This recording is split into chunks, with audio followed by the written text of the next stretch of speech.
Welcome back, everyone. Good evening. Friday, the 16th of January, the second live of the day. Richard, good evening, my friend. In British politics, there is never a dull day, so we need to talk. Paul, I tell you what, mate. I mean, you see, yesterday, I did a stream yesterday. I said to all my viewers, I said, you know what? I'm done with politics. I'm not going to talk about politics anymore. I'm sick of it. It's all too divisive. I'm falling out with people all the time. And it's like that scene out of Godfather Part 3 when Al Pacino's grey and grizzled, a bit like me, standing in his kitchen. He goes, just when you think you're getting out, they drag you straight back in. And what happens? Paul Thorpe drags me straight back in. Godfather Part 3. So I'm hoping that when I go to bed tonight, there's not going to be a horse's head on the pillow next to where I'll be sleeping. But there you go. Good evening, everyone in the chat. Good evening, Claire Bear. Hope you are well and recovered from your dog walk. Claire, yes, Ian did grass you up, by the way. I know all about your dog walk. I hope you're nice and clean and tidy again. Richard, I've got to say, before we go any further, I'm just really dragging this out for people coming to the room, but you're not exactly Liam Tough style manicured tonight, are you? Well, Paul, I know you like it rough and ready, mate. That's all I'm going to say. Well, I've certainly got you rough and ready, mate. Now, you're looking well, Richard. You're looking well. I'm feeling good. I'm only pulling your leg. I'm ready for this. I'm ready for this, Paul. I'm feeling good. I've just listened. This is how dynamic we are in Northern Ireland. Just finished a demo half an hour ago. Showered. Sorry I didn't have time to have a shave and a haircut, Paul. I do apologise. Showered and back on at it with you, mate. Lovely. Lizzie says, where are we? Lizzie says, come on, Leeds. Yeah, big game for us tomorrow. Fulham versus Leeds. May the best team win. That will mean 3 points for us. But we won't go down the football route. Richard, we've got a load to talk about tonight. Absolutely loads and loads and loads to talk about tonight. Don't even know where we're going to start, to be fair, but I think I'll let you start because I've had plenty to say over the last 24 hours. First question for you, my friend, is what do you make of Robert Jenrick's defection to recycle? Well, I mean, as much as I dislike Camilla Tominey, she caught him on something rotten yesterday. I mean, he just lied in front of the world's media. This was the first thing he said when he got to the press conference. The first thing he did was told a lie, because she challenged him and said, "Did you say you weren't going to do this? You weren't going to do that?" And of course, he denied it.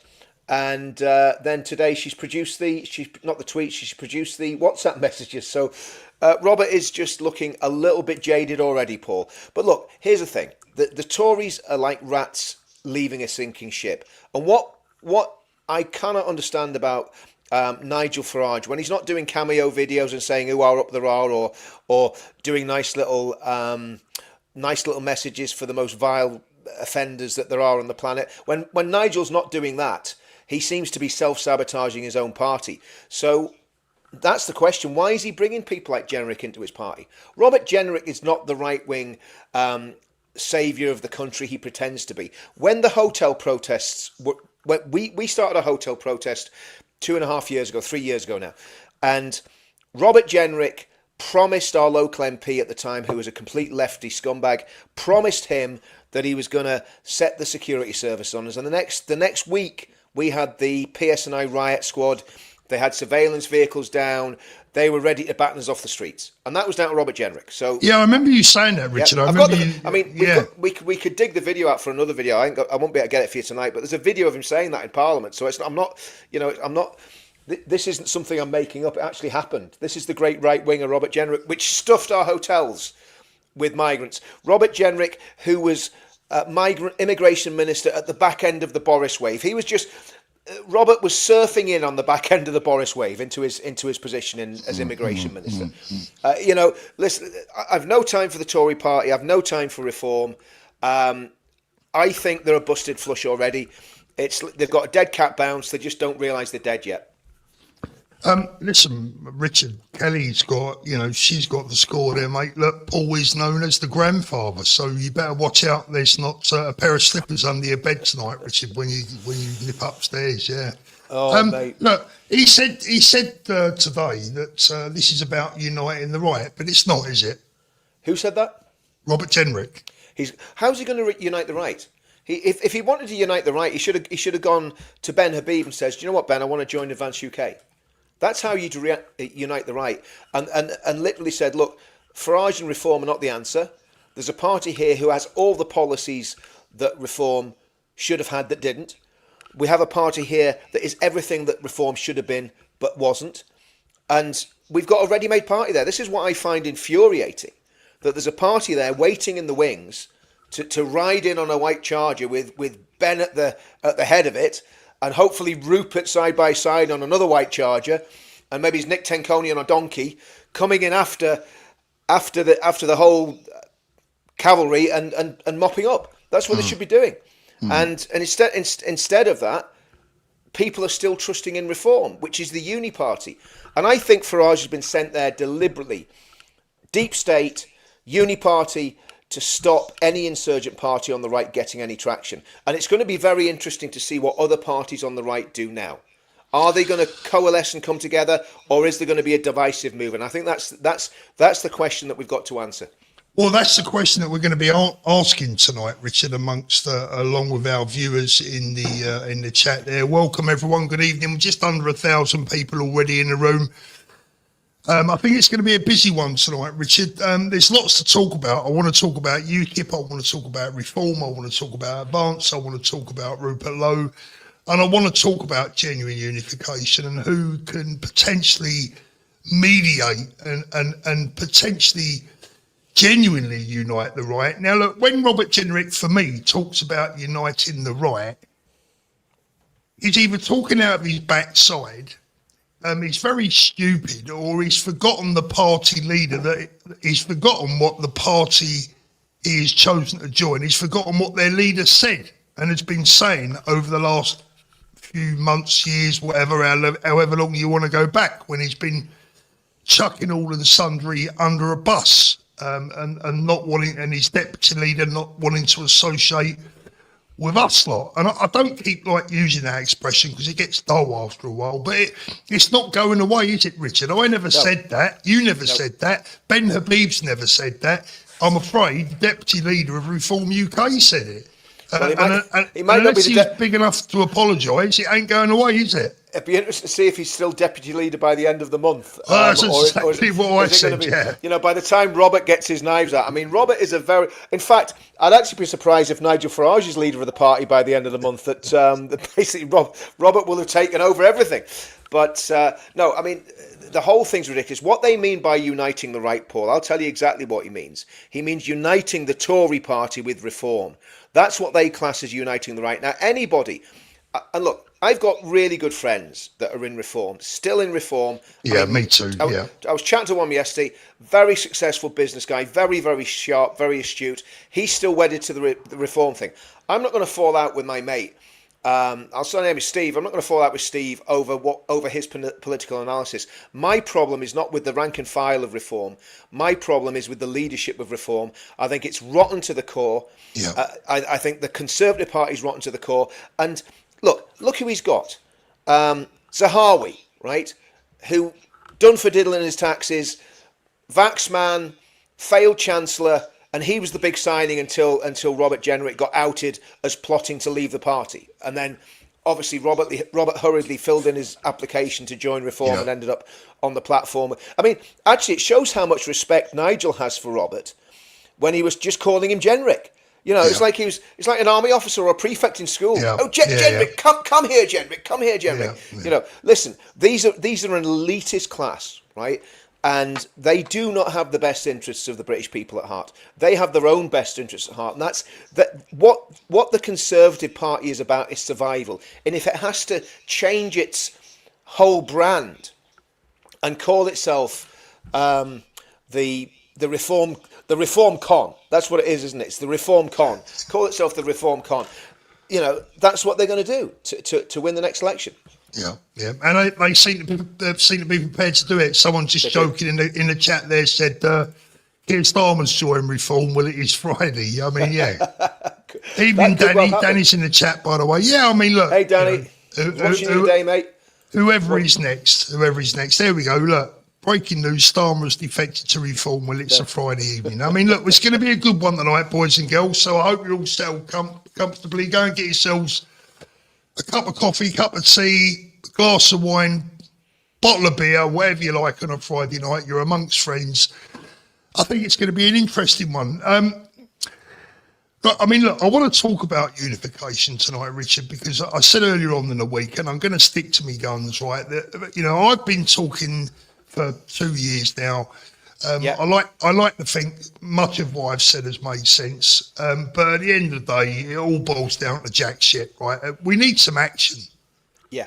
And, you know, we need some unification. We need to, when I say stop the talking, there's some talking that needs to be done, but the right type of talking, all this jaw, and pontificating and procrastinating, it all has to come to an end. Now, I don't know, did you watch Dan Wootton this afternoon? I did, yeah. I always watch Dan Wootton. I mean, I think he's great. I think, you know... Even when you catch him putting his makeup on, he's still great. I haven't noticed that. If you're watching, I don't pay that much attention to his cosmetics. Dan, you're not getting away with that one, Dan. We saw you. If that guy wants to wear a bit of lippy, that's up to him, Paul. Leave him alone. Oh, no, right? I caught him with his compact before the show was on. Dan, see, we know. I thought you'd been having a bit of Botox, mate, but it's not, is it? If Dan's watching, the truth is Paul puts makeup on for the show as well. You see, I don't need to. I don't need to put makeup on, you know. Yeah, I thought. How did you take it down that road, Paul? For goodness' sake, let's get. This is meant to be a serious show with serious people watching. It is a serious show. I did watch it. And it was great. And look, fair play to both Nick and Ben. I think they both spoke extremely well.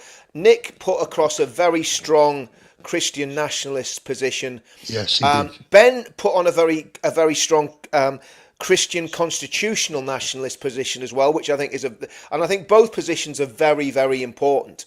I do have, I'll be honest with you, there are concerns, not with Nick and Ben. I do have concerns, and I'm going to say this, I might as well get it out there, I haven't hidden this.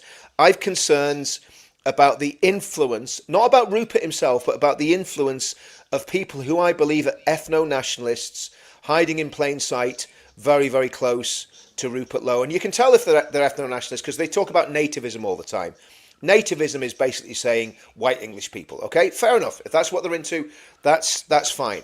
And that's an issue that I'm going to do a very detailed video on, explaining exactly what my position on ethno-nationalism is and why I reject all ethno-nationalism, not just the extreme versions of it. But that's my concern, and that's a personal issue I've got, and I think morally I'm right, and I think pragmatically I'm right. But again, it's one for another day. But that's my big worry about Rupert. Has he got these guys round him, and are they trying to take him in a different direction? Because the natural thing for Rupert to do, if he's not interested in party politics, and yet he knows that we need to win an election, well, how's he going to do that? Is he planning on standing 600 independents? I'll tell you what, Richard, do me a favour. I want to come on to Rupert a little bit later on. I think we have some very important and some very influential people watching the stream tonight. And I want to come on to Rupert a little bit later on. First of all, I wanted to talk about Nick and our wonderful Ben. Look, cards on the table. My situation is, and the same as Richard, everyone knows who we support. Everyone knows where our loyalties lie, or mine certainly. I can't speak for Richard, but I believe he feels the same way.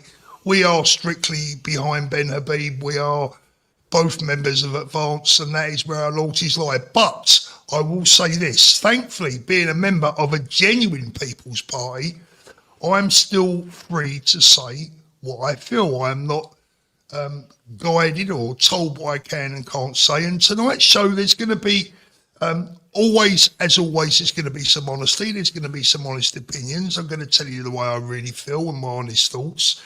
And I'm going to also play devil's advocate here and there. But the first thing I wanted to talk about tonight really was Ben and Nick's performance and what they had to say on Dan's show earlier on this evening.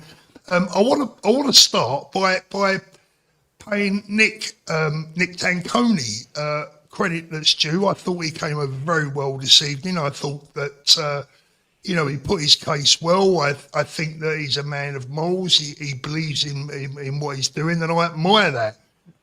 We'll come on to We'll briefly touch on the new UKIP logo later, although that's not a massive, it's not a massive No, it's topic not an that I issue. want to get into tonight. But, well, I'll tell you what, whilst we're at, I'll just cover that very quickly and you can have your quick say. I want everyone to understand, because I want everyone to get my point. When I've spoken about the new KIP logo over the last couple of days, my criticisms weren't necessarily of the cross itself. How can anyone criticise a cross? My criticism is that I don't think it's the best choice for a right-wing party, particularly when you've got the left all over you trying to squeeze every spot they can find and make it look a whole lot worse than it really is. And the other issue with that cross is it's black. If it's a Crusaders cross, I'd like to see it red, and it doesn't quite, for me, it just looks a little bit Germanic. I don't think it does UKIP any favours. I'm fully aware of what Nick was saying and what it really represents. That's not the problem. The problem is convincing other people that's what it means. And if you was to stop the next 50 people walking down the high street and said, what does this remind you of? I think we all know what the answer would be. That's my point. So it's not a criticism of the cross. I think it could have been thought out a bit better. That's my view. Yeah, I agree totally, Paul. I share that. I mean, it's perception. In politics, it's 90% perception. Unfortunately, you can. Well, I mean, I suppose it is a talking point, and it's got UKIP noticed again. Yeah, it's got people talking. But yeah, is it noticed in the right way that you're going to go and stick your X in the box? Look, I mean, I think it's a bit of a relevance. I mean, I thought Nick spoke very well. I think obviously there's. The issue is that Nick's got, and I'm just going to, if we're going to be brutally honest, this is my honest opinion on this. Nick, no doubt, is getting a salary from UKIP. Okay, I don't know what that is. I'm not privy to it. It's none of my business. But no doubt he's getting a salary. If there's an amalgamation of parties, the reality is, as things stand at the minute, where does he go if he comes into advance? What position does he get? Does he get a position?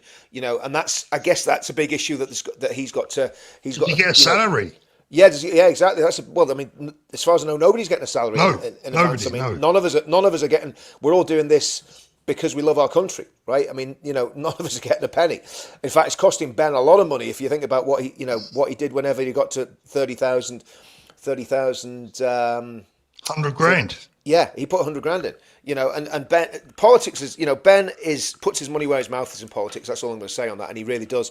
So that could be an issue, right? I think Nick spoke well.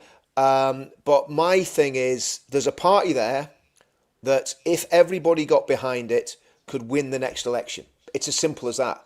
And I'll tell you why, Paul. I'll tell you why I'm back in advance. I think Ben's a great guy, but that's not why I'm back in advance. I love their mission statement. I love their policy stance from the little snippets that I've heard. And as well as that, it's very much based on the pledge. You can't get away from that.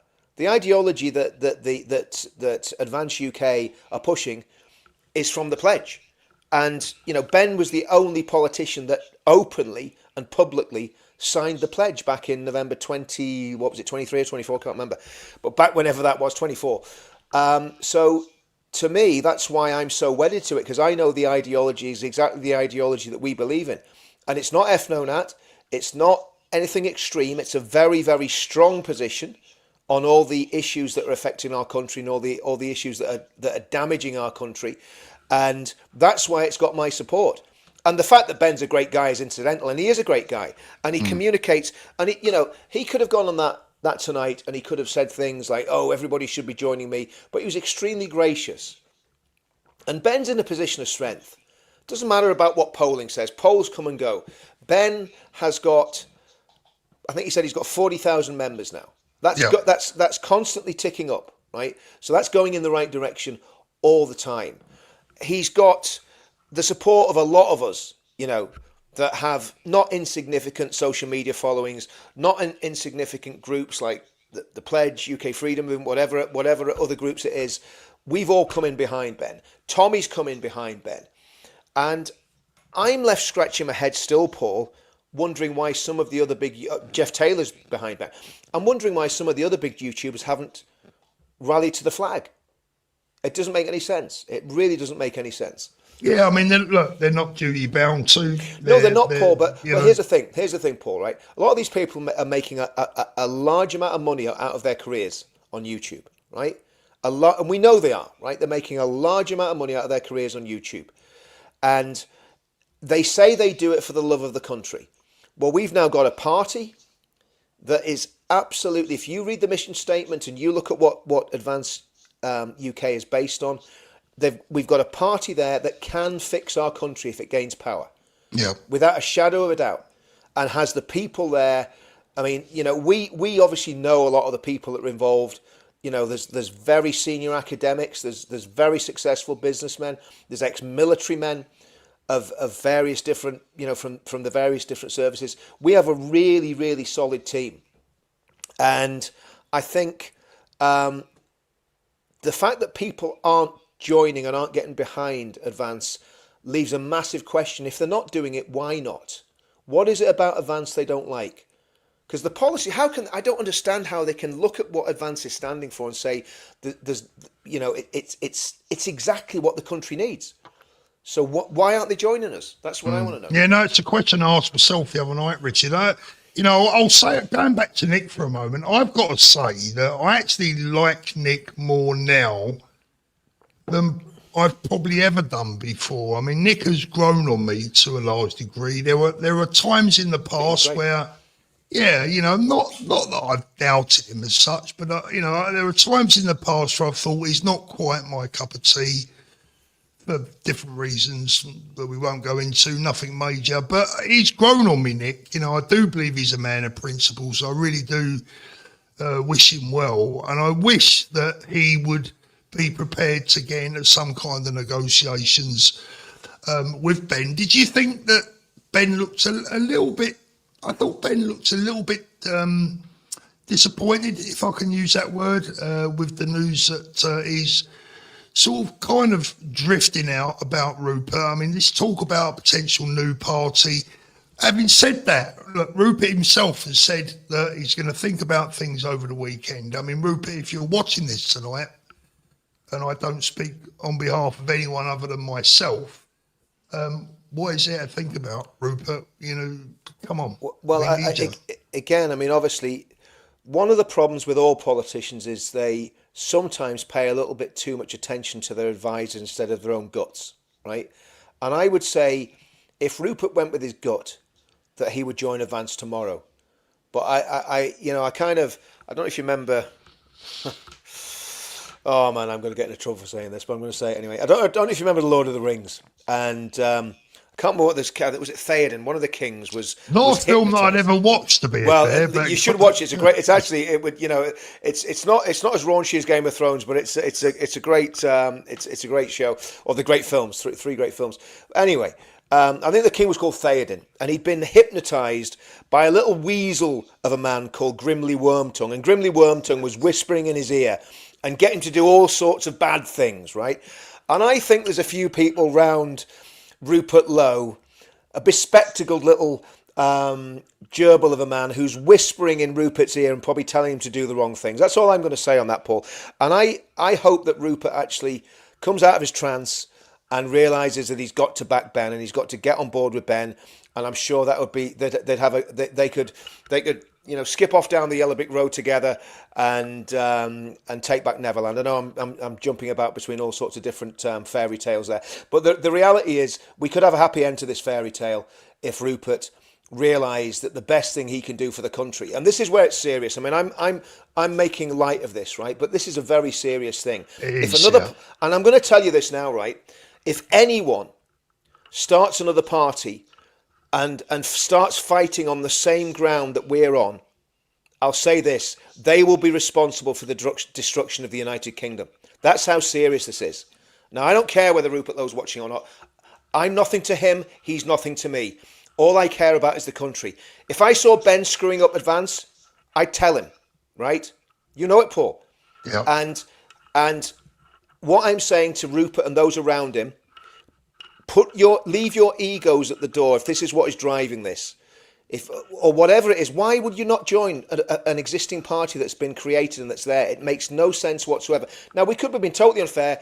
Rupert may not be planning on starting a new party, but I will say this: anyone else that starts a new party now, they will be responsible for the destruction of the United Kingdom. Because Advance UK, with all the best will in the world, it would just split the membership of Advance UK down the middle. Right, we wouldn't lose Richard, members. We wouldn't lose members. Can I just stop you for 1 sec, Richard? We've got something banging against your mic there. Is something rubbing up against your mic? I don't think so, Paul. Something's rubbing up, and as you're talking, we can hear. It's like you're doing a bit of ASMR. But are you coming through the big mic or through the one on your ears? How's that? Is that all right? Do I have to just hold it like that? No, it's fine. It just sounds like you're massaging it whilst you're talking. You were the one that was talking about happy endings, so don't even go down that route. Don't stop me off. I'm just stroking my mic, Paul. Leave it alone. So, you know what I mean? What do you think he's up to, Rupert? What has Rupert got? What's in his mind? I honestly think people are in his head, Paul. I think that's what it is. I think people have got in his head. That's all I can think. Because none of it makes any sense. He should be standing shoulder to shoulder with Ben.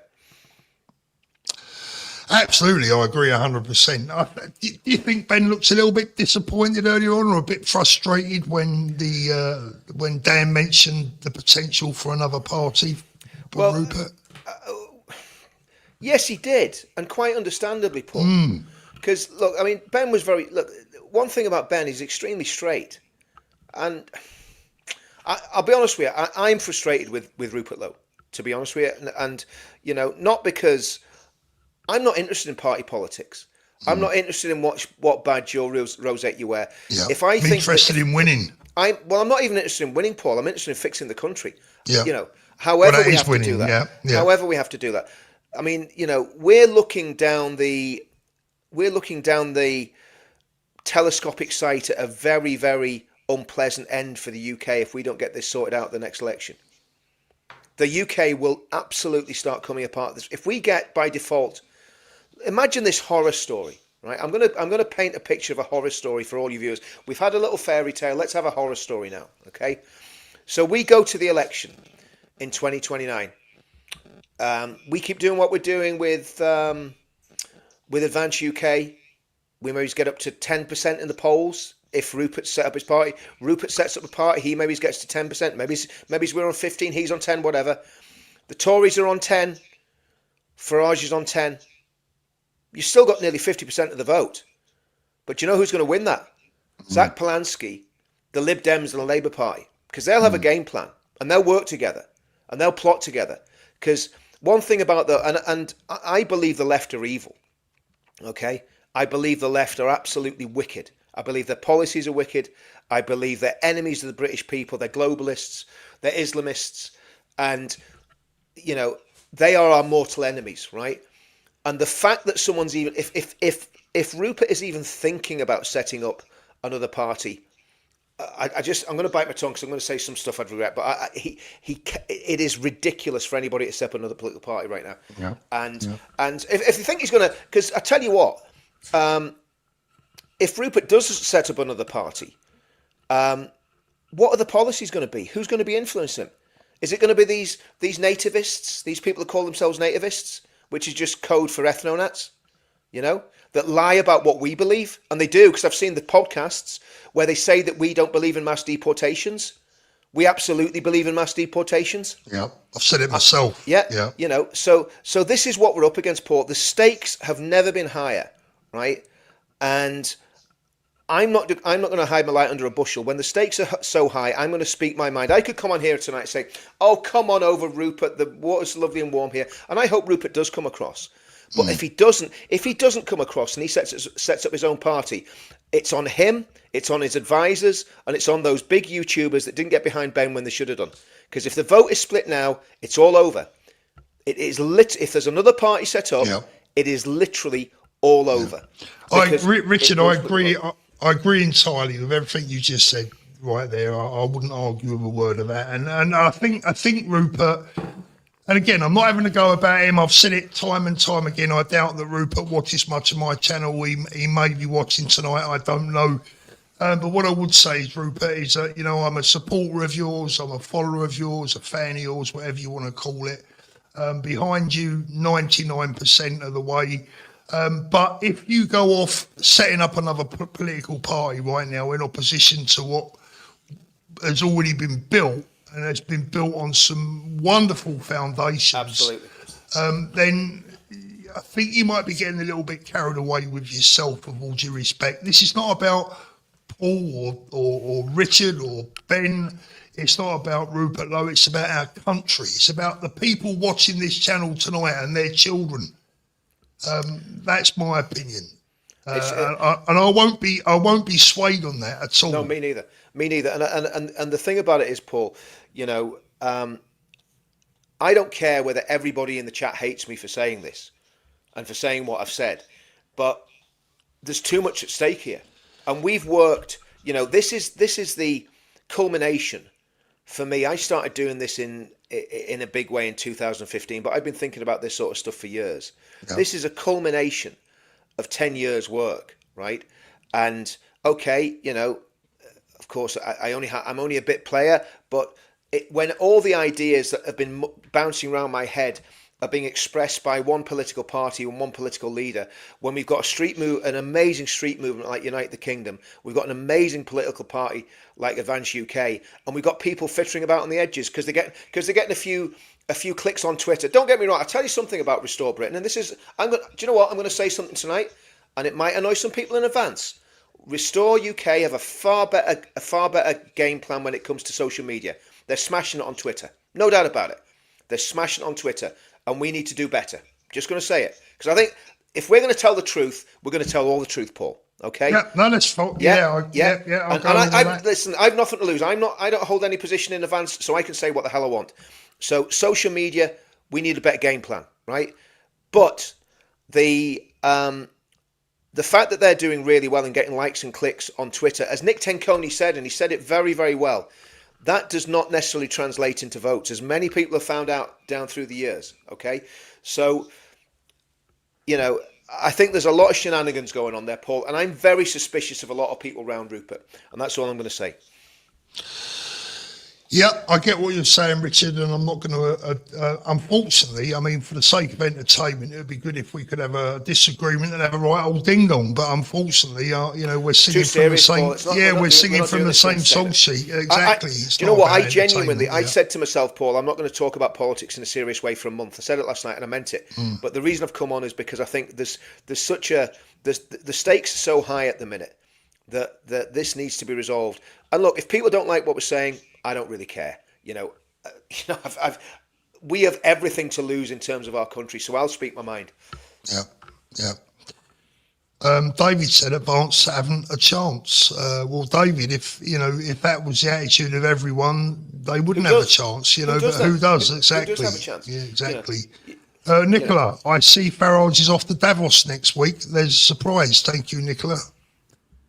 Appreciate that. Charlie, hi guys, hope you're well. Can you explain how Advance would do things differently? Jenrick was the only one that resigned from the government 3 years ago. Well, Charlie, I think the answer to that is firstly go over to the Advance UK website and have a good look around there. Also, wait until the policies are slowly but surely going to start being unveiled very shortly, starting on the 7th of February. And you will be able to see for yourself, Charlie, what the difference is. What I would say is that it's not a party of failures. It's not a party of built on people that have lied to us in the past and have had the chance to get things right and have got it wrong, very badly wrong. Listen, I find it difficult to keep a straight face when I look at the comments like that. I don't want to insult Charlie. I mean, it's very good of him to come on and say that. But, I mean, these are the people that destroyed our country. Yeah. Nadine Dorris and her vile, disgusting online safety bill, which the Labour Party is now using to imprison patriots. So if you want that sort of person in your government, you've got it. Robert Jenrick, who unleashed the security service on the police, on peaceful demonstrators. You want that in your government? You've got it, fella. You vote for reform until the cows come home, because that's what Yeah, you're no. going to get. To be fair to Charlie, I think look, he's saying here the problem is Advance doesn't have one MP. That's true. Barely any Yeah. councillors. Fair enough, and no branches. I'm sorry, guys, but be realistic. You won't win the general election. Maybe in 2034. Big love.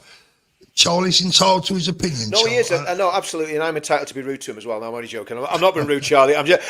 Listen, I always put my position across very They're forcefully. fair points. They're fair points. They're very fair points. And actually, the reality is, and again, we need to make sure that we are absolutely on the ball and we don't drop any of the balls. I'm talking about Advance now. So this is to anyone that's in authority or in a position of power in Advance. Realise the responsibility that you hold in your hands and make sure that everything is done right and everything is done exactly as it should be. And I think as a member, I've got a right to say that we need to know that all the structures are put in place, and they're put in place now, and they're put in place properly, and it's done well. And if that happens, we've got a fighting chance. And if I see anything, Paul, I'll be honest with you, if I see anything going wrong in Advance, I will call it out. And I've got a right to do that as a member. No, exactly. So Charlie, you have a very good point there, actually. And as what I would suggest to you, Charlie, is join Advance, and then you have a buy-in, because the whole point of Advance is if we see things going wrong, we should have a mechanism to change things. That's the whole idea of the way Advance was set up, and that's what we've got to make sure happens. And if there's anything going wrong, we need to call it to account very, very quickly.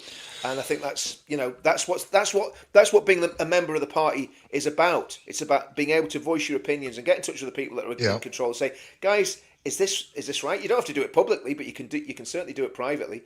And again, exactly. if you do it privately and there isn't an answer, a suitable answer given, then you can go public with it. But I think the thing is, Charlie, going back to Charlie's comments, which I say are completely fair enough, and thank you for them. The bottom line is this, right, is that if we don't get the change in society, the way that politics is seen in the United Kingdom in general, and the lack of energy for politics. I mean, in general, in the past, people just don't give a shit, do they really? I mean, look at the amount of people that couldn't even be bothered to walk down the road and vote at the last general election. Hence, we ended up with what we ended up with. That apathy has to come to an end, doesn't it? And if 3/4 of the people that voted for to leave the EU was to vote for Advance at the next general election, we would win. If they vote for reform will win. Yeah. There are enough people out there to win a general election for any party if the people get off their backsides, stop the apathy, and go and put the cross in the right box. Yes, we've got to get the message out there as well. That's the hard part. Well, here, I mean, this Advanced Jenny puts this very well. She says, if two men who are so politically, ideologically aligned can't agree on the direction of a party, what hope is there for the country? Now, I honestly don't see the problem with Ben Habib. I think the problem, for some reason, and has been since the party was started, is from the other side. Now, again, I'm not here to cause division. I want Rupert to jump on board with Advance and like I say, get on his white charger next to Ben and ride into battle with him. That's what I want to see happen, okay? And that the question, what I can't understand is, Paul, is why is he not doing that? That's why I say, is somebody influencing him in a negative way? And if I tell you what, actually, if people are in the comments and people are basically on other social media platforms, and you see these guys pontificating about nativism and all this sort of nonsense, and they're basically pushing against Advance subtly without saying it, challenge them in the comments on their channels. We get challenged when we say stuff people don't like, as we did by Charlie there. Well, not people don't like, but the people don't agree with. Go and challenge these guys and ask them why they're taking that position. Ask them why is Rupert Lowe not coming in and stand, because Ben doesn't. Well, look, I got into trouble last time. I put words in Ben's mouth, but basically, Ben is not, as far as I can see, opposed to Rupert coming and joining him. I don't know, Paul. Is that the vibe you get? If Rupert came, he'd be welcome.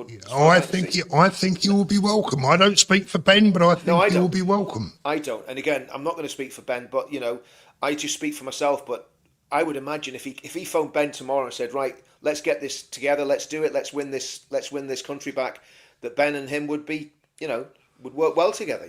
So I we're can't going to see- get, this is where it's going to get hot tonight, right? The crowd's in the room now. We're at sort of 1,700 people. Let me just read this one out. The only Cal Mac, thank you very much. I want France to succeed, but I fear the way the UK is going is an ethnic civil war, and I don't want that. I see demographics segregated between the north and the south of the country to avoid violence.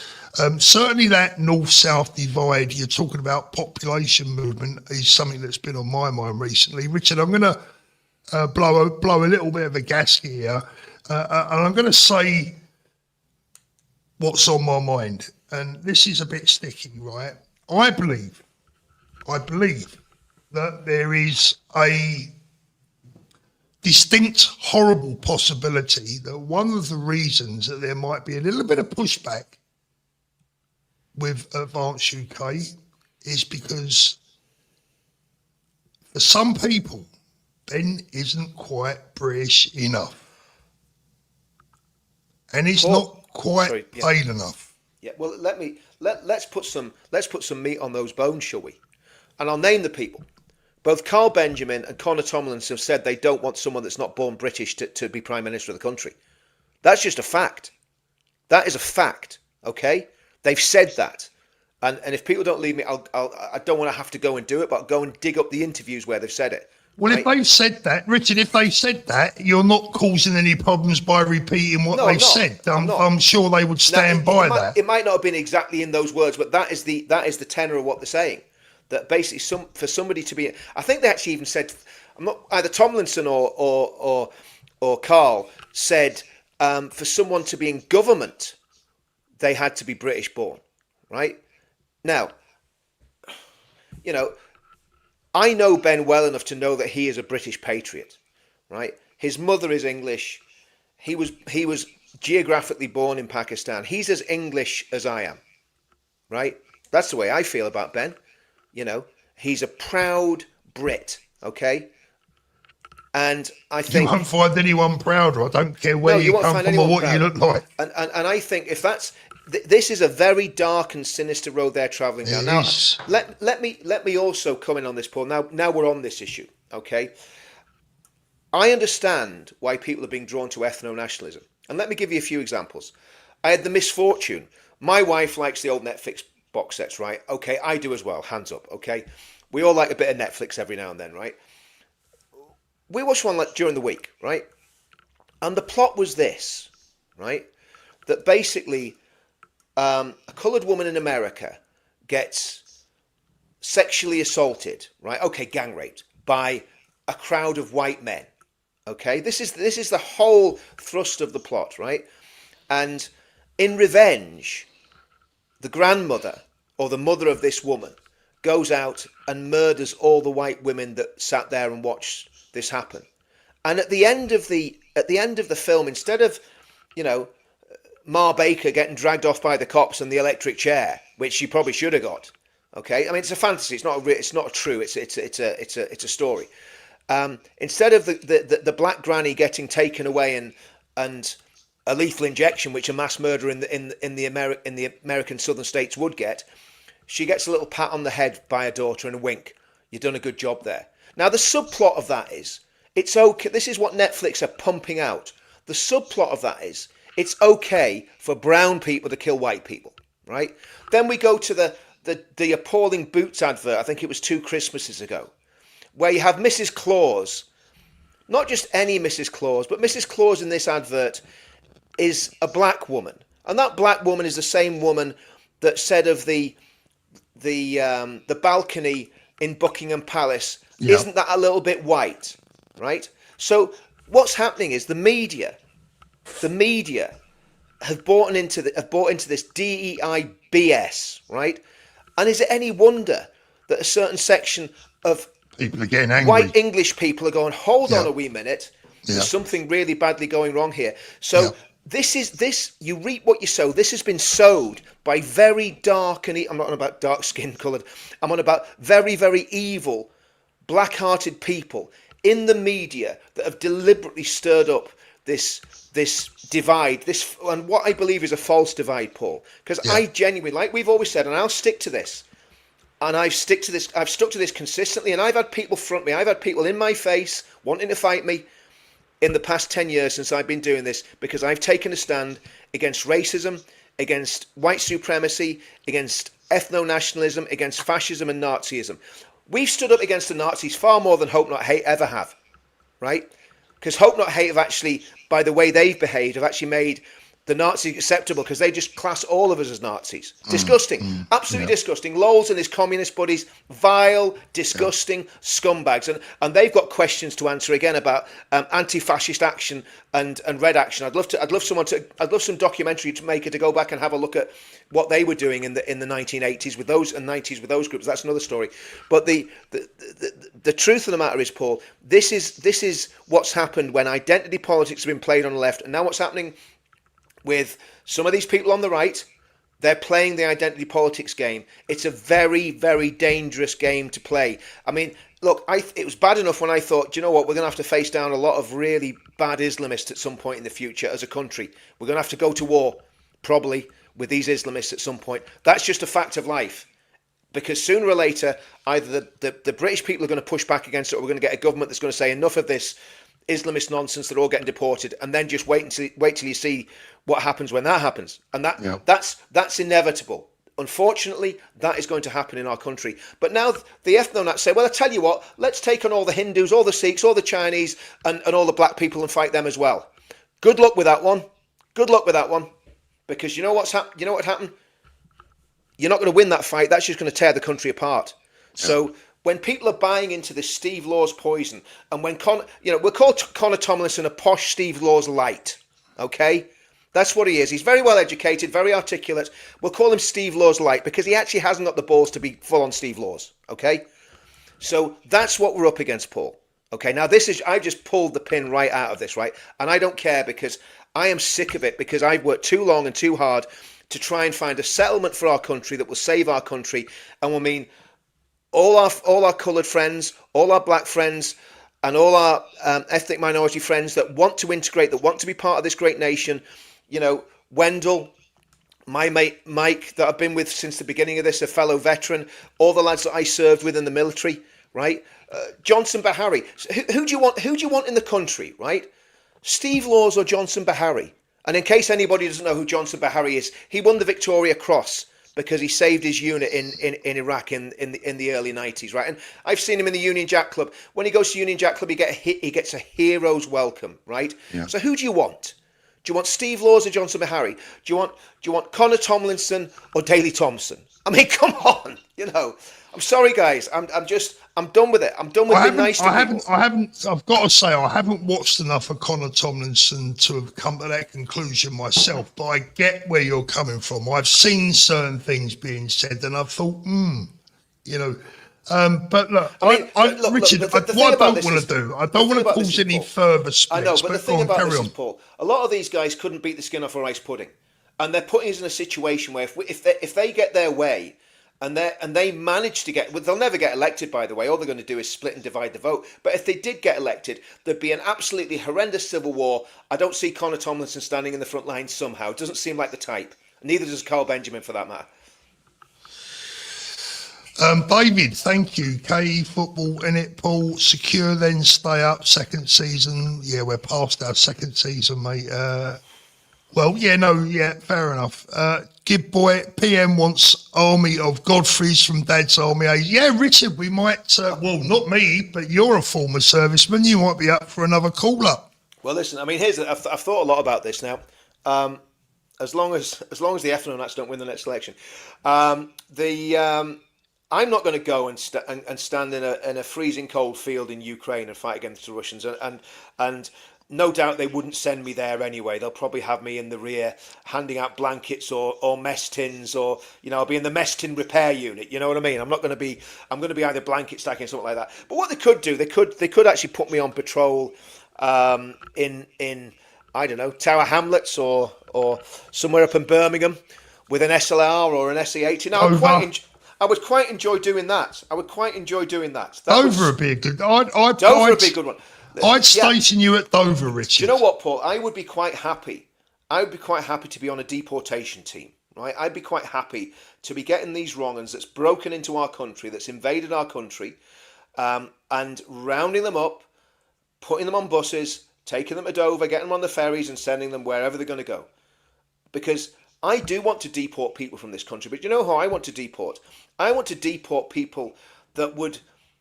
In fact, I'm not going to name them. The jihadi lawyers. Let's just put it that way, Paul. I'd like to deport the jihadi lawyers. The same jihadi lawyers that we had under surveillance when we were making the Rape of Britain films. I'd like to deport all of the Rape of Britain suspects. Get rid of the lot of them, right? Lock them all up, ship them off. I'd be quite happy to round all those people up. I'd be quite happy to round up all those people that's come to this country, taken advantage of our benefit system, taken advantage of the British people, marched round London for 2 years after the worst massacre that a terrorist organisation carried out since 9/11. In fact, I think it was even worse than 9/11 proportionately. That those people that came to our country took advantage of our benefit system, took advantage of our country. Some of them got a good education, even became doctors and lawyers. I'd be quite happy to deport every single one of them. Because if you come to this country and you hate this country that much that you'll walk around with a flag of a country that doesn't even exist and chant globalise the intifada, you're going. You're going. It's as simple as that. Richard, are you ready for this? Go on. Okay, I'll give you that one. I'll give you that one. That was a good rant, wasn't it? That was a good rant, mate. That was a good rant. David, again, thank you. Jenrick is a good politician. His letters against Lammy, Attorney General, that is he's signed there. Thank you very much. Good boy, Farage is taking in time bombs. Time bombs. He is a stupid clown. I tell you what, this is what I said earlier on, is that I don't see this ending well. It's not I don't think there's there's enough room in reform for two egos that size. Personally, I can't see it. How long do you give it, Richard? Well, I don't. I think Farage is going to be mincemeat. I think the smiling assassin in Robert Jenrick's going to. You're going to wake up and hear of the sad demise of. He'll maybe go out on a little rowing boat into a lake somewhere outside, Jenrick's mansion, and that'll be it. There'll be a gunshot and there'll be a plop into the water, and Farage will never be seen again. I'm telling you, Jenrick's a dangerous man. Should we have a guess? Should we have a little? Let's have a little gamble, right? Let's have a little sportsman's bet. I'm going to go for a bit of a long shot, right? But I think it could be over within a month. Well, the question is, where's Jenrick going to go then? That's the question. Is he going to tack further to the right? He's not getting back in the Conservatives. Kemi's not going to do that. Kemi's not going to let him back into the Conservatives. He's got to have been promised the position, hasn't he? Surely he's got to have been. Well, like I said, Paul, earlier, I'm not sure if I said it to you or I was talking to someone else earlier, but it was the way that Nigel Farage was calling him Jenrick all the time. It's like Baldrick. Jenrick. He is Baldrick to Farage's Machiavellian Blackadder. I think it's quite funny, really. I mean, Richard Tice is Lord Meldridge. Dan was saying earlier on that there's going to be a civil war in reform, and I tell you what, I mean, that's going to be a very difficult circle or square, isn't it? At the end of the day, I don't see, when you see some of the tweets in the past that have been going backwards and forwards between the group, etc. I mean, God, I tell you what, Richard. I mean, if they can all get together, why can't we? But I tell you what, let's get back to division. Can we try and get Ben? Can we try and get Nick Tanconi? Can we try and get Rupert Lowe? Can we try and get all these guys round the table together? Can it happen, Richard? Can we try and make it happen? I think if anyone's going to do it, Paul, it's probably going to be Ben, because Ben's a very conciliatory. Yeah. Ben's a very good way of doing things. I've never heard Ben lose his temper or shout in all the time that we've been doing this, and I'm sure he's been very tempted to do that on numerous occasions. He always keeps his cool. I don't know if you remember that real nasty woman that started heckling him up in Manchester. Yeah. He didn't even miss a beat. He just basically said, "Oh, okay, you know," and we all knew where she was going and what direction she was going in. He could have really castigated her, but he was just very polite and he just moved on, and it totally disarmed her. You know what I Yeah, mean? So yeah. Ben, I think I would love to see Ben and Rupert sit down. You know, look. I've articulated my concerns about the people around Rupert. I don't think Rupert's necessarily the problem. I'm not saying he's stupid, but when you've got a lot of people telling you, ego's a very strange thing, Paul. When you have people telling you how great you are, it never happens to me, so I haven't experienced it, but I'm led to believe. When you have a lot of people telling you how wonderful you are, eventually you tend to believe it.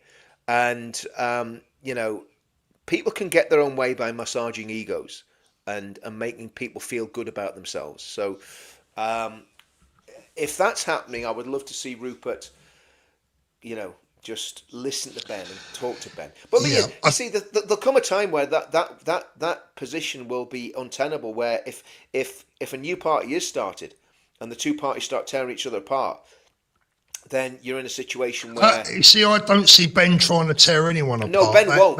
Ben won't. That's not in his nature. Ben won't do that. That's not what he's like. He's too classy for that. But you know, there's gutter snipes like me that will do that.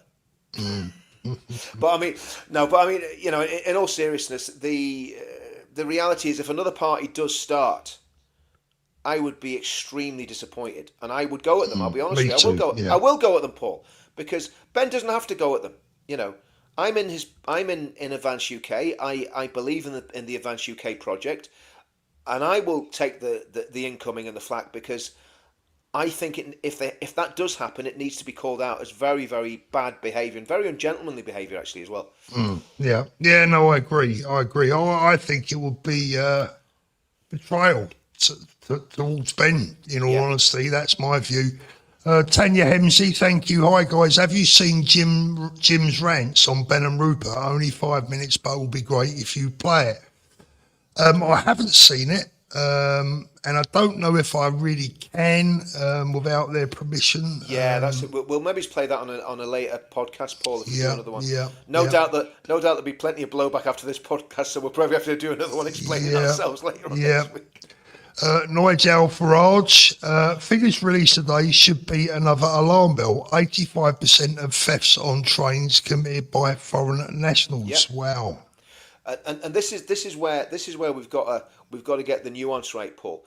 We are not saying that we're happy for our country to be overrun by foreign nationals who are coming here on a the Boris wave is a Boris crime wave. We don't want those people in our country, right? But my point is the nativist ethno in that position is taking it too far, and what they're doing is trying to deport our friends and our family members, right? I've got a mixed race grandson, right? The ethno-Nazis would not allow him into the country, right? Or they throw him out.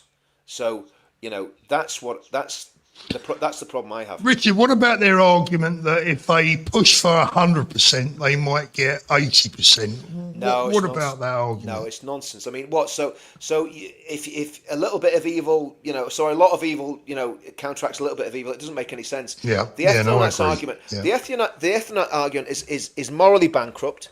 It is. You know, a lot of them say the Christians. It is a very unchristian position. Now, I will say this, and this is important as well.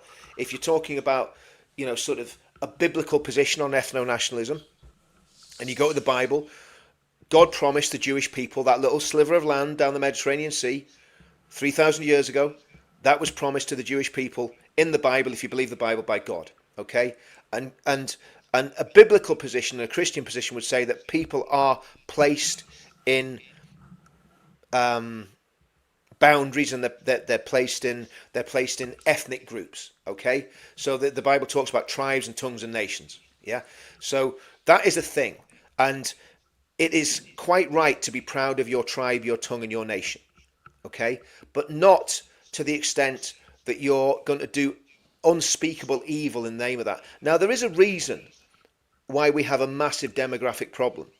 And I'm sure, and this is one where if Nick Tenconi's still watching, he will agree with me on this 100%. There's two things that have caused our demographic problem: abortion and contraception. White people just didn't have enough babies. And when you've got a big, massive hole in the population, what the state decided to do was fill it with Abdul and Asif and Aisha. And that's the problem. we traded 8 million babies that were murdered in the mother's womb for 8 million Muslims. That's what's happened in the UK. That's just a fact. Okay, so these arguments are not cannot be just made very, very simply and very straightforwardly by saying, well, if we just get rid of all these brown people, we solve the problem. If British people actually did what they should have done and had proper families, and if the state had actually supported British people having proper families, we wouldn't be in the demographic mess that we're in. And that can still be possibly not reversed to the extent that the ethno-nats want, but it can be reversed to an extent that you have a settled population that feels safe and secure. The problem and what leads to civil war and civil disturbance is when the settled population become very restive because they're feeling threatened by the newcomers, and especially when those newcomers are very aggressive and literally are saying, we're coming here not to take part but to take over. Take over, yeah. Now, and here's the other thing, Paul. The only group that are doing that, the Hindus aren't doing that, the Sikhs aren't doing that, No. the Jamaicans aren't doing that, the Christian Nigerians aren't doing that, the Christians from the Middle East who are escaping the Islamists aren't doing that. There's only one group in this country that are threatening the stability of this country at the moment in terms of demographics, and that's the Islamists. Yeah, Okay, the Richard, Islamists. I think the genuine far right are just as worried about the Jews as they are the Muslims. Well, this is the problem. This is the problem, Paul. Look, the genuine far, well, not the genuine far right, the goose-stepping, dribbly retards on the far right, they're basically doing podcasts with the Islamists because their hatred of the Jews, their joint hatreds of the Jews outweighs any concerns that they have about Islamists. So you have people like Nick Griffin going on 5 Pillars, right? Other numpties from the far right going on 5 Pillars, which is an Islamist outlet, an Islamist YouTube outlet. So we have got to decide what we actually believe as people who call themselves on the right. And we've got to stick to that. And to me, that dividing line is what's always been, Paul. It's what's in your heart. Is your heart red, white and blue? Are you a patriot? Do you love the country? Does John Barnes love the country? Does Daley Thompson love the country? Does Frank Bruno love the country? That's what I'm looking at, Paul. And of course, the idiots like, what do they call the guy, Lenny Henry, with his, reparation nonsense. He's not doing the black community any favors, is he? No, and all these other people, that Bushra, whatever her name is, that dreadful Pakistani woman, Shakes, yeah. Disgusting. That Indian girl, I think she's a Sikh. What's she called? The one that's Narinder. Narinder, yeah. Those people don't realise that they're actually fomenting. They're doing more harm than chaos. good. They're not doing any good. They're doing it for clicks and they're doing it for money. Yeah. And I think Bush was doing it because she's ideologically an Islamist, right? I think, that's what it seems to be to me. So, we're in a very, very dangerous situation. We are indeed. Even though I'm going hard on people, Paul, if Connor Tomlinson said, do you know what? Actually, I've listened to what Richard said. He's hit me with some big shots there, but he's right. I would go, fair play to you, mate. Shake hands. Let's move on. If you don't believe that anymore, and you've come back to the light, then that's fair enough. Look, Richard, all I want to do for everyone, I just want to see everyone unite. And on that note, Big T says, thank you, Big T. Ben, Rupert, Nick, Dan, Katie, Tommy, all the way. This is what we need. We need unification. DWG, Thank you. DGW, thank you very much. Charlie is back. Let's have a little look. No disrespect, nothing against Advance. You are the future, but for now, people will vote reform until you get yourself professionally set up. Unite the UK. Charlie, I agree. Yeah, Charlie, do you know what, mate? I mean, here's the thing, right? Here's the thing. I think we've got enough time to do it before the next election. And that's that, That's the hope. But I think actually, Charlie, fair play to you. You're giving the leadership of Advance a kick up the backside to make sure it is ready for the next election. Yes. Okay? And every single person that supports Advance should be doing that, saying, guys, we support you, but we want to see meat on the bones. Let's have this. And of course, we're hopefully going to see that on the 7th of February. But look, I mean, I think the thing is, Paul, it's like there's so much at stake that we can't afford to get this wrong. We can't afford to get this wrong. And I think there's people that are using this to their own advantage, and that's what I'm concerned about. We've got a couple of other topics to go through before we end up tonight, guys. So we've still got some way to go. Let me just get through some of these supers. Mark, thank you. Paul, will you be at the event on the 7th of February? Only on a video, I'm afraid, Mark. But if you want to, if anyone wants to attend the Advanced UK event on February the 7th, you can do so over at Eventbrite. Nip over to the Advanced UK website. Get your tickets. It's going to be a great. It's going to be a great day. Wano, thank you. Saul Ben was back on Talk TV the other night. I see that as a positive. Richard Inman making complete sense as always. Don't tell him that. His head's big enough as it is. That's an accident of birth, mate. Calling all right-wing votes gather for Russia. Let's have a look. What does that mean? I'm not quite sure what that means. Yeah, gather for Russia. I'm not sure either. Someone put in the comments there, no one is thinking about the economy. That's a very good point. And I think that's what people will see as they see the Advanced UK policies coming out, that they are thinking about the economy.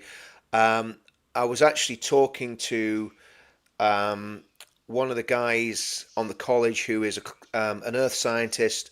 Man, I mean, just absolutely superb on climate change, and so the intellectual ballast that you've got in Advanced UK is second to none. Yeah. Someone said earlier on that reform is built on sand, and I agree with that. Michael Hassler, are you familiar with the political intellectual known as Curtis Yarvin and his political form of government known as neo-monarchism?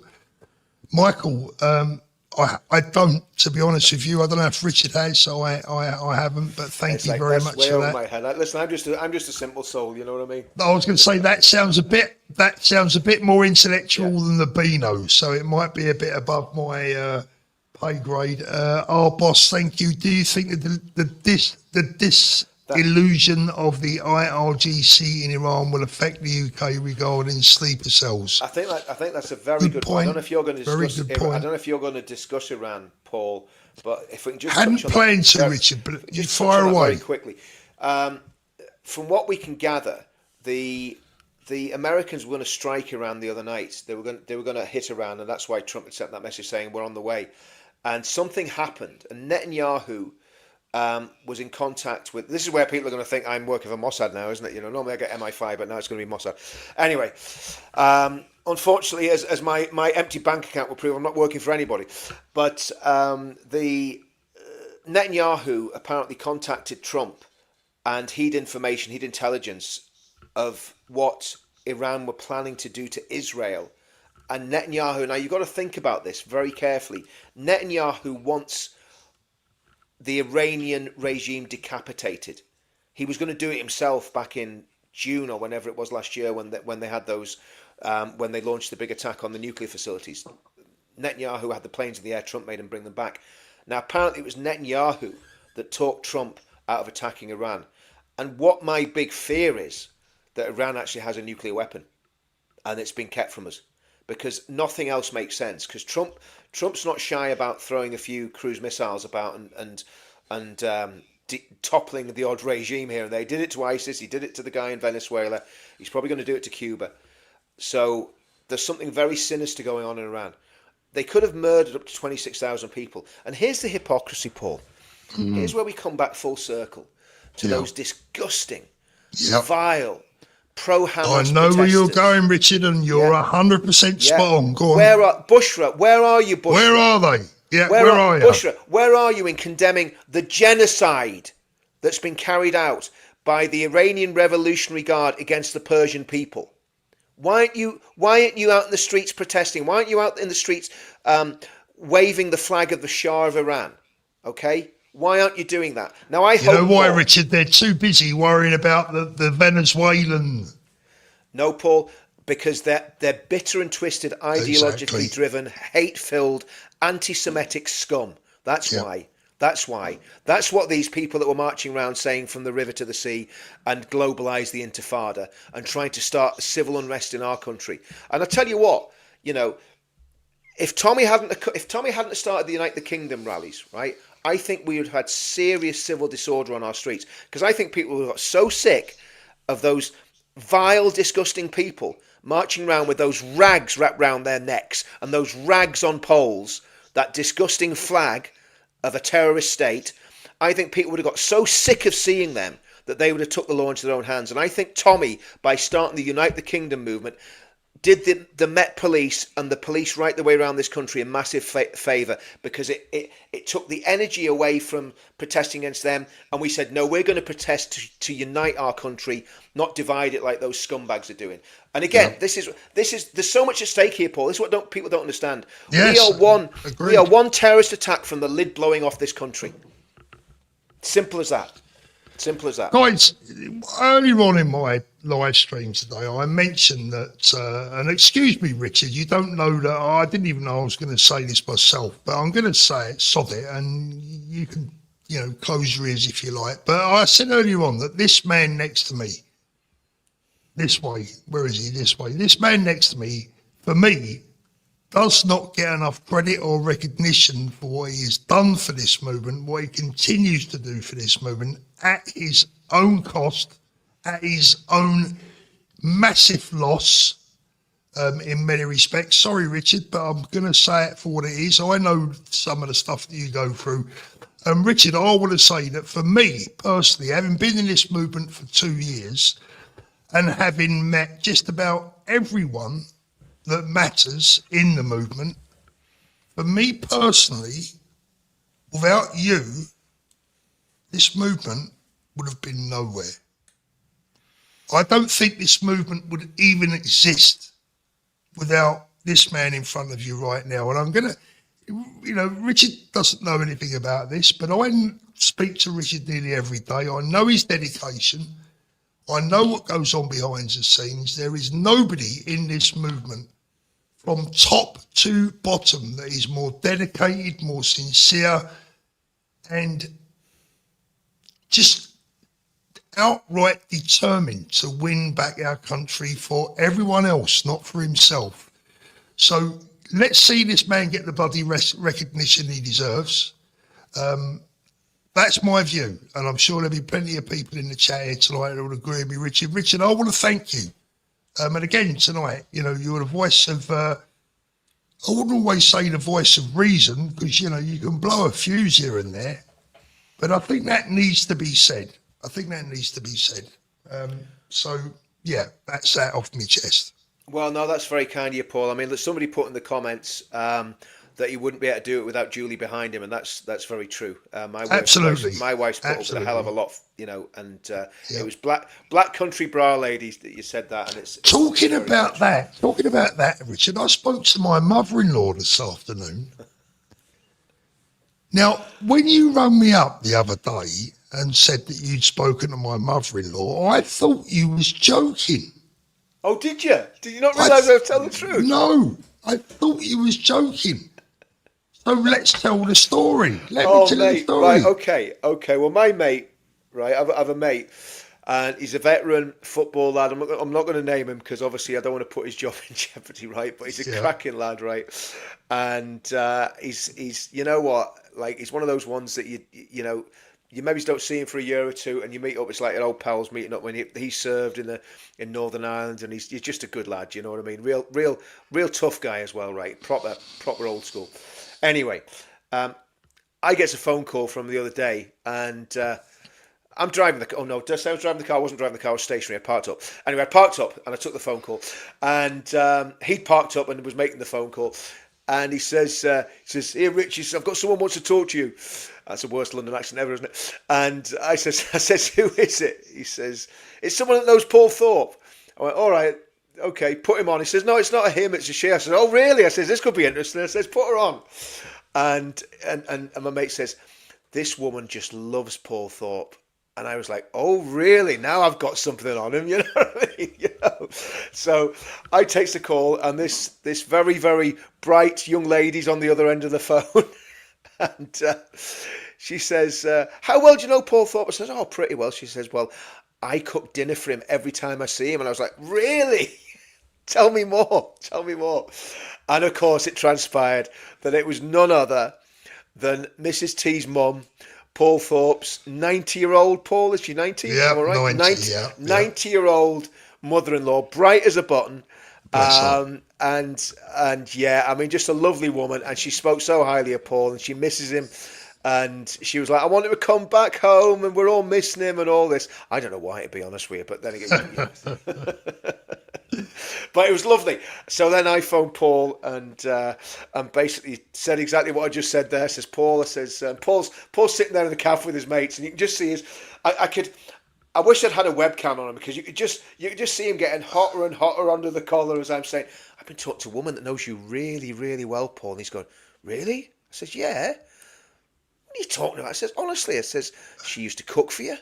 She says every time she met you, she'd make dinner for you. I said, Paul, I mean, who is this lady, And of course it was his mother-in-law, but yeah, I'll not say what else went on in that conversation, but there you go. That was funny. George, thank you, George. You did for a minute. Ben is a total patriot. I wish I could do more. We don't want the Islamic Republic of Britain. My heart tears for Iranian people. God bless them. Yeah, absolutely. Yeah. Do you know what? Sorry, good boy. Sorry. Yeah, let me just get through the last of these, mate. Good boy, Rich and Paul. Remember, 60 is the new 30. Yeah, tell me back that. The old back's been playing up, mate. The old Silla. I'll tell you, it's not been good recently, the last couple of weeks. Nigel Farage again. Richard makes an excellent point. Abortions in the UK 2021, 27,000. In 2023, 35,000. Official figures suggest Muslim population increased by 1.1 million from 2010 to 2021. One thing I did want to pick up on, Richard, before we think about packing up tonight, and well, two things actually, but before we get on to the last two topics, I just want to say again to Nick, to Rupert, to Ben, to everyone out there, please get together. United we stand, divided we fall. We know what's going on, and we know what we got to do. Richard, let me ask you about the blasphemy laws again. The blasphemy laws look like they're going to get pushed through. I know pretty much what your answer is going to be, but I think it's a very, very scary situation. And we've already got laws. We've got more than enough laws to cover genuine hate speech, genuine hate crimes.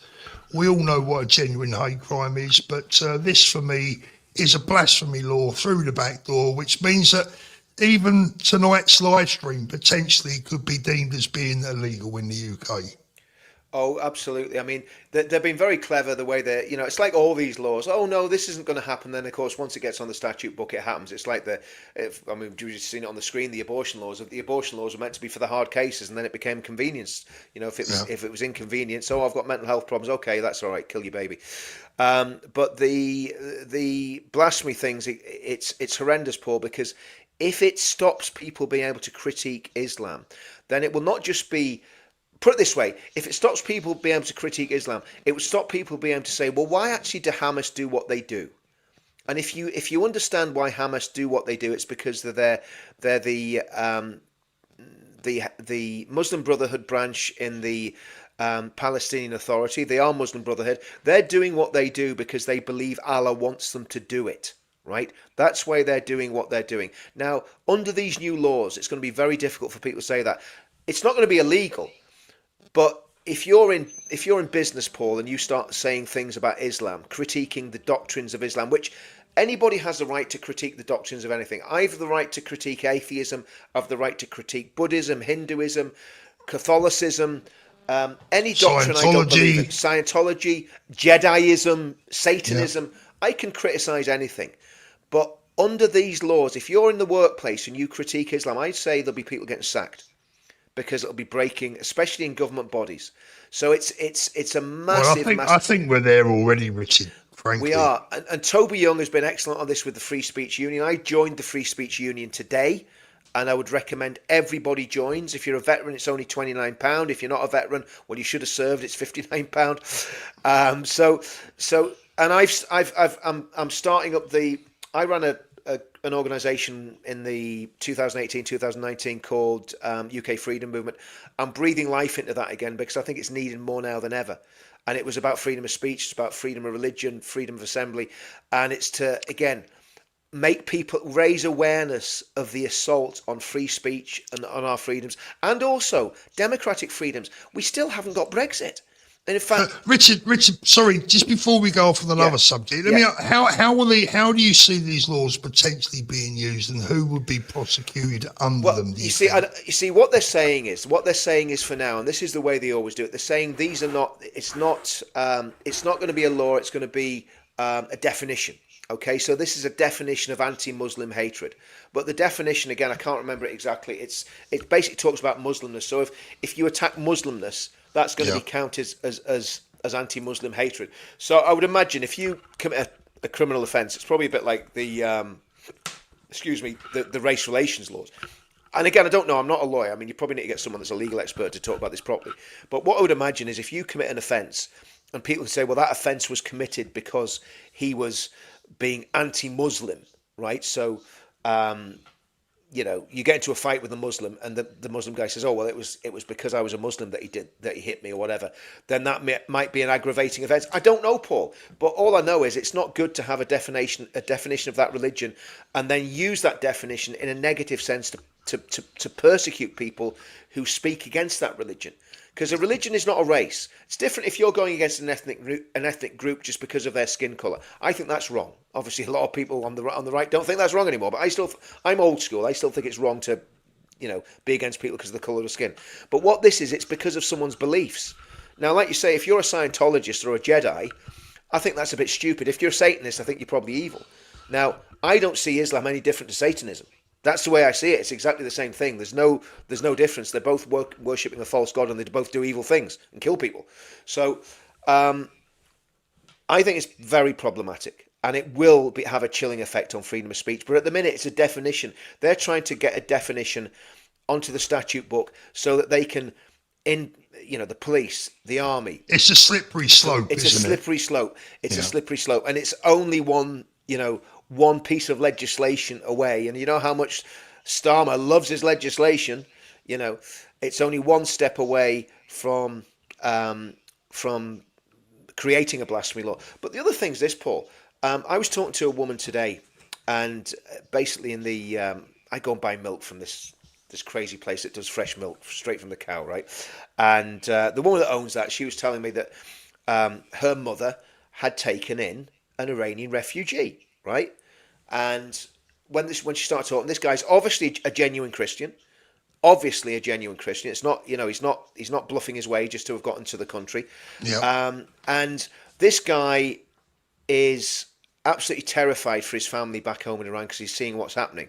It was very moving. I was actually tears in my eyes, talking to her. Because to me, a Christian from a Muslim country should get refugee status, right? If you're from northern Nigeria and you want to come to the UK as a refugee because the Muslims are going to kill you because you're a Christian, you should be allowed into the country. And this guy has got refugee status because he's a Christian and because he'd be killed in Iran if he went back there, right? Now, under this legislation, it's going to be very difficult to criticise the Iranian regime for doing that. And the reason the Iranian regime are going to kill this man because he's a Christian is because the Hadith tells them to do that. The apostasy laws come from, in Sharia law, come from the Hadiths. So if we can't criticise Islam anymore, we won't be able to say, oh, well, the reason this guy is going to be murdered if he goes back to Iran is because of Islam. You'll be stopped from saying that under this legislation, or you'll be demonised for saying that. So that's why it's so sinister. It means you're not going to be able to critique Islam. Very, very sinister. Very sinister. There should only be one law, British law, and it should be the same for everyone. Yes. There's Miller, thank you. Whilst I agree we need to have more children, at no time in history has every person had children. The government was wrong with mass. Oh, I agree.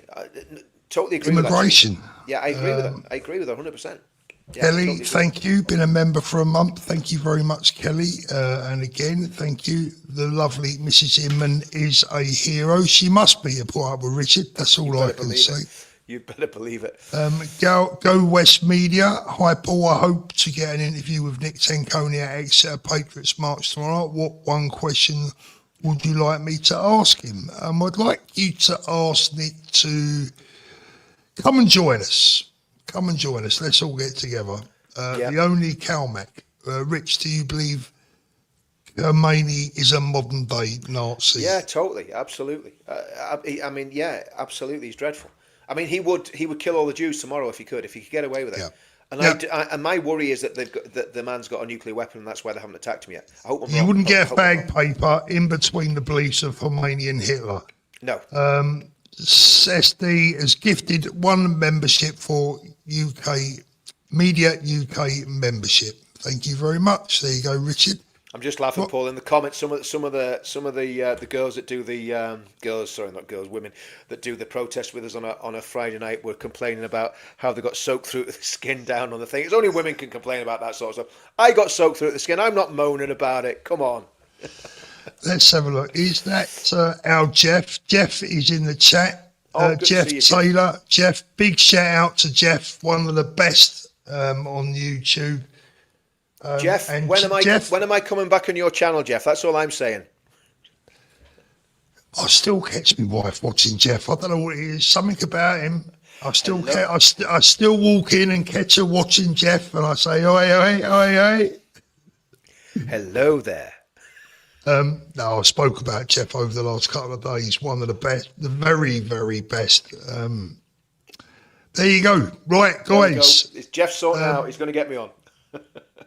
Prepare for your channel's, viewings to drop by 50%, and you're going to get at least three strikes. But we'll be all right.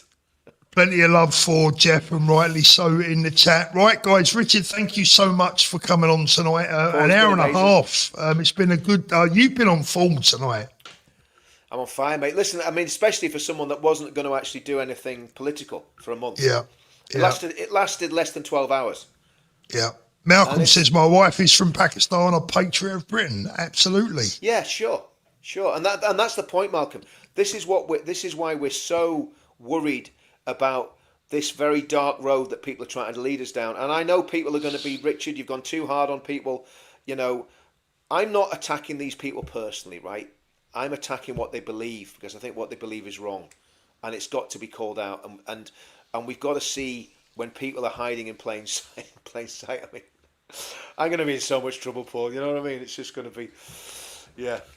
Shit or bus time, isn't it, Richard? At the end of the day, it's shit or bus time. Listen, you know what I mean? Listen, and do you know what? Do you know what they do? They clip little bits, and they clip little bits and they put it together, and when you're doing an hour and a half podcast. Before we go, I forgot all about it. So Mike Graham had a little dig at me on his show this afternoon. Mate, you're just name dropping now. You're just name dropping, Paul.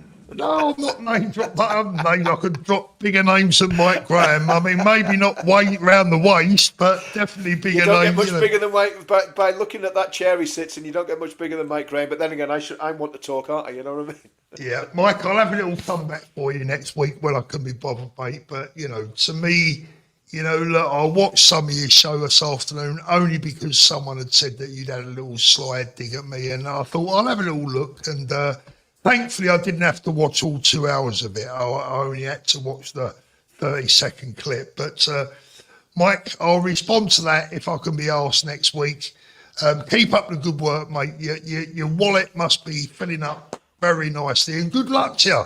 That's what you do. That's your stick, right? That's our his stick. Yeah, that's his He's stick. trying to save our country. Stick. But the thing about Mike Graham, like, I never actually enjoyed his show. I mean, it's not, it's not an attack on him. I found him quite dull. A lot of people get really excited about Mike Graham. I thought he was quite nasty to a lot of people, and I didn't find him funny. So I never watched him.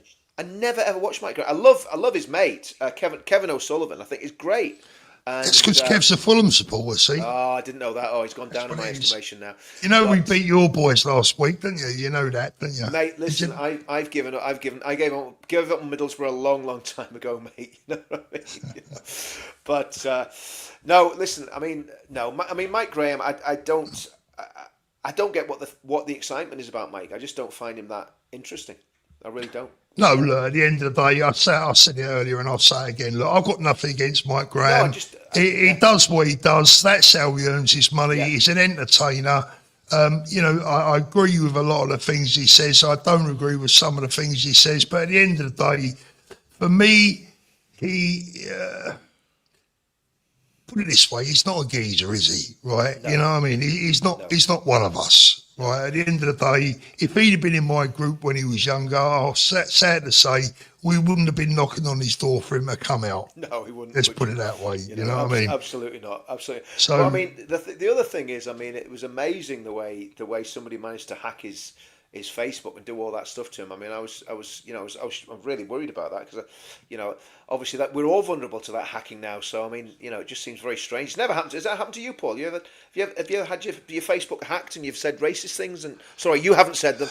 Your Facebook's been hacked and somebody's said racist things on your Facebook account. Personally, I haven't. No. Oh, let's have a little look at this. Look, No, me neither. Paul, Claire Bear, thanks, Claire. Paul, horrendous scenes in London at the Iran embassy. Oh dear. It seems like the Iranian. I'm guessing it's the IRCG attacking pro-Shah supporters there. That's what seems to be, because they've got form for this. They've done this before. The IRCG people have done this before. In London. Yeah. Wow. Let's have just stay there a sec, mate. Yeah, see if you can find it, Paul. See if you can get something up on the channel, maybe. Let's have a little look. You get it on YouTube, yeah. No, I'm just having a look on breaking news. Nothing I can see at the moment. But I'll have a look when we shut down. But yeah, that's not good news. We'll have a look. Everyone, thank you so much for joining us tonight. I really appreciate it. Big thanks to Richard, as always, and the man that wasn't going to talk politics for a month. Paul, he was going to have a month dragging off. me back in just when I thought I'd got out. You dragged me But back you in. did say, Rich, you did say that I was the only one that you would talk politics with for the next month. I did say that, Paul. I actually did say that. That's exactly what I said. Exactly. Have you enjoyed it? It's been great. It's been great. And have we or have we not got the best audience on YouTube? Magnificent audiences. By the way, Audiences, yes. if you're watching this on Paul Thorpe's channel, there's another channel that does way better content, right? Called Counter Media. No, it's not going to. Paul, he looked so hurt when I said that. It doesn't do better content than Paul's content. Actually, it doesn't. Paul's is great, right? Oh, look, police slaying into the Iranians, Paul, apparently. Can we come back to that in a minute, please, Paul? Yes, mate. I'm trying to pump my channel out. Yes. Counter Media. Oh, he's a clever bunny, isn't he? Hey, Counter Media UK. Go and find it. With mates like that, who needs enemies? Is it any wonder that I can't wait to get conscripted so I get a decent wage?